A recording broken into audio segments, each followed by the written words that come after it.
Welcome back to the gallery. Just recently, I found myself getting increasingly annoyed. And I'm talking about the sort of chuntering old man in the pub, ranting, annoyed.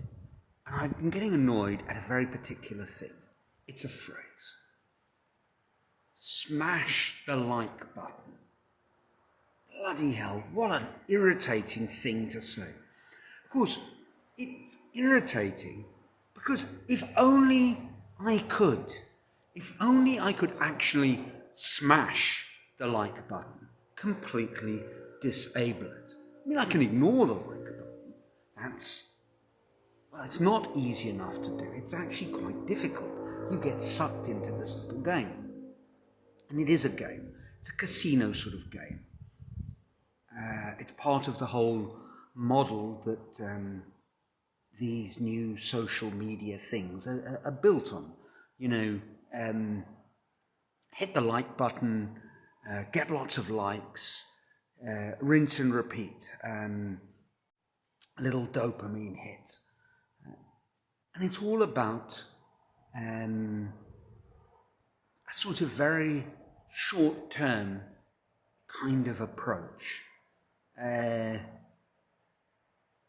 Grab them instantly with something that is on the surface immediately amazing or memorable or whatever. And it runs totally counter, obviously, to something that might be more thoughtful.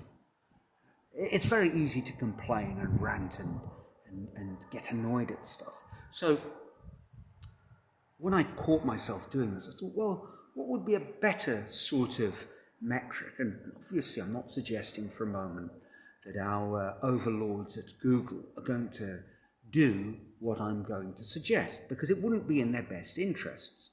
Their business model is built on the addictiveness of what they are offering. And what I'm suggesting is the exact opposite.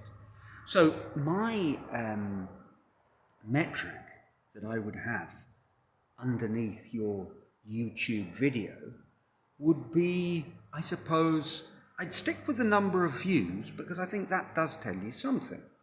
But I would complement it with the average viewing time and the number of views to completion, or percentage of views to completion. Now that would tell you something. Those kind of numbers would tell you something very interesting.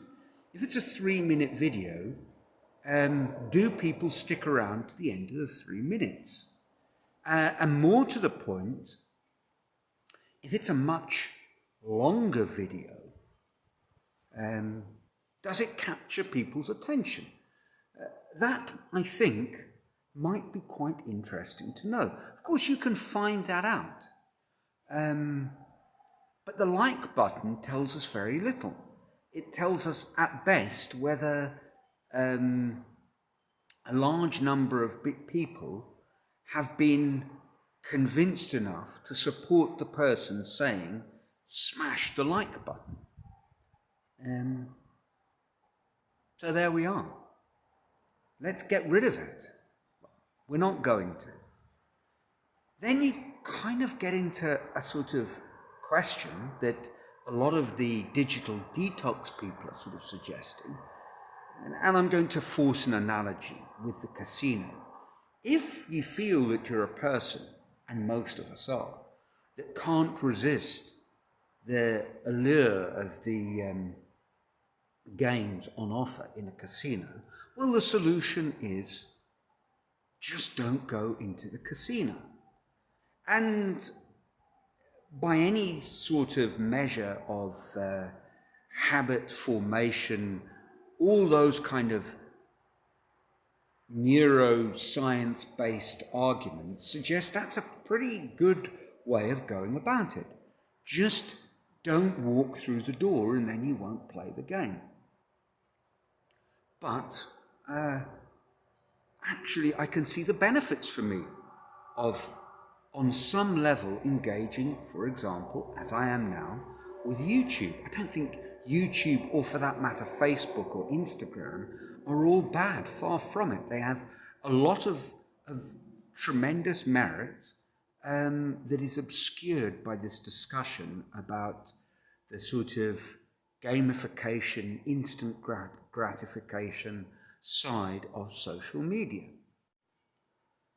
And actually, I have walked through the door in casinos, and there I have been fairly successful in resisting the temptations to become a gambling addict. When I played roulette once upon a time in a casino with a student of mine, she was 18, so she was the one person who could legally go into the casino. We were on a school trip, social jolly, to the Dominican Republic. And I applied my strategy, which was I decided that I could afford to waste $20. That was the limit of my entertainment. So I bought $20 worth of chips, and I kept those at hand. I decided I was going to play roulette, sort of do a bit of a casino classic. And I took my $20 as a sort of stake to lose, and the winnings I put in a pocket and I didn't touch. And in the end, I walked out, I was a bit lucky, and I walked out $160 up, because when the $20 stake money was gone, I said, that's it, cash in, let's see how much I've won. And it was very exciting. There's another strategy, actually, for enjoying the casino, which is just watch, enjoy that, dabble a little with whatever your stake money is, and view it as, set the limit, not on what you can afford to lose, but just think, how much is it worth paying for the free whiskies on the rocks or snacks that I'm going to consume while I'm in the gaming hall? $20 seemed cheap at the price. So I'm a two-time winner. I get my stake back, plus a little bit more if I manage to get lucky and win. And even if I lose everything, I enjoyed some free drinks at the expense of the house. Wonderful. I know I'm not getting the best free drink waitress treatment, because I'm not one of the high rollers, but never mind. I got something out of my casino experience, and I did that once or twice, and that was enough. So there is a way of enjoying very often these casino-style gamified situations, and I think the same is true for social media. Work out what you're going to get out of it, and try and be disciplined in that regard. But it is difficult. My YouTube channel experience, you suddenly get lucky and push north of the 1,000 mark of likes or views or whatever, and you think, wow.